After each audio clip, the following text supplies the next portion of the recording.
Arçelik kanalımıza hoş geldiniz arkadaşlar. Kanalımıza abone olmayı unutmayın. Abone olduğunuz sürece bize vermiş olduğunuz desteklerle de yeni videoların çekimlerini de devam ettireceğiz. Arçelik şu anda yeni bir ürününün tanıtımını yaptı. Daha önceki modeli 10.123DA olan modelimiz şu anda 10.124DA olarak yenilendi arkadaşlar.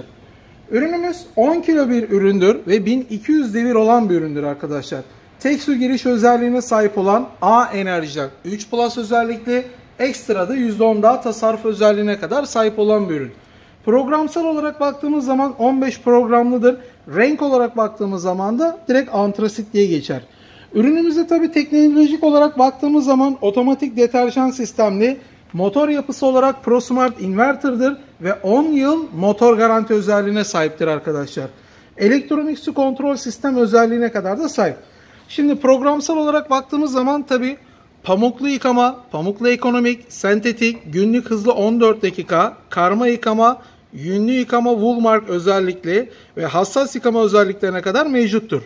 Gömlek, yorgan yıkama özelliği vardır. Hijyen özellikli ve buhar desteklidir özellikle. Leke programları, perde, koyu renkli kot ve durulama özelliklerine kadar da sahiptir. Kazan yapısına baktığımız zaman özel tambur desenlidir ve elmas kazandır. O yüzden kir çıkartma ve çitileme özelliklerimiz ise en üst seviyededir. Tabii şöyle kırışıklık azaltma özellikleri, buhar destekli özellikleri ve Stain Pro leke çıkartma özelliği olduğu için suya iticilik kazandırarak daha üst seviyede de lekeleri çıkartma özelliğine sahiptir. Ürünümüzün konfor ve güvenliğine baktığımız zaman Woolmark yünlü yıkama özelliği vardır. Bu gerçekten çok önemlidir. Dinamik rezistansı, yüksek ısı özelliklerine sahiptir. Yan duvarlarımız ise Silentec, sessiz çalışma özelliğine sahip. Dijital panelime baktığımız zaman da direkt gösterge panelidir. Elektronik program takip gösterge ve zaman sürelerini tabi görebiliyorsunuz arkadaşlar. Kalan zaman sürelerini gösterme ve zamanlama özelliği vardır. Burada zamanlama özelliğinde 0 ile 19 saate kadar direkt ayarlama yapabiliyorsunuz. Ürünümüzün emniyet olarak baktığımız zaman su taşma emniyet özelliğine kadar da sahip. Dengesiz yük kontrol özelliğimiz vardır. Su kesik ikaz uyarılarına kadar ve çocuk kilidine kadar da seçim yapabiliyorsunuz arkadaşlar.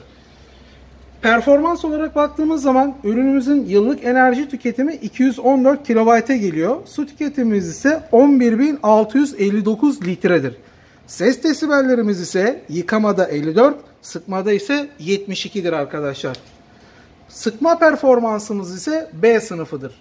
Ölçülerimiz ve kiloya baktığımız zaman kilomuz 73 kilodur.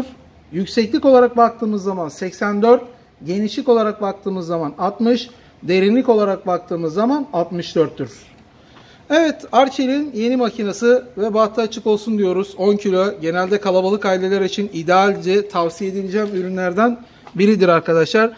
Tabi bu makinede buhar destekli çıkartma ve Stain Pro özelliği olduğu için kesinlikle lekelere tamamen nüfuz etmeden ve tamamen kiri çıkartmadan kesinlikle de bırakmıyor.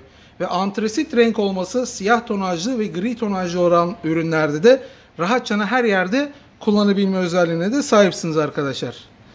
Evet, kanalımıza abone olmayı unutmayın arkadaşlar. Abone olduğunuz sürece yeni videoların takiplerini görebilirsiniz. Bize vermiş olduğunuz desteklerle de biz de yeni videoların çekimlerini devam ettireceğiz arkadaşlar.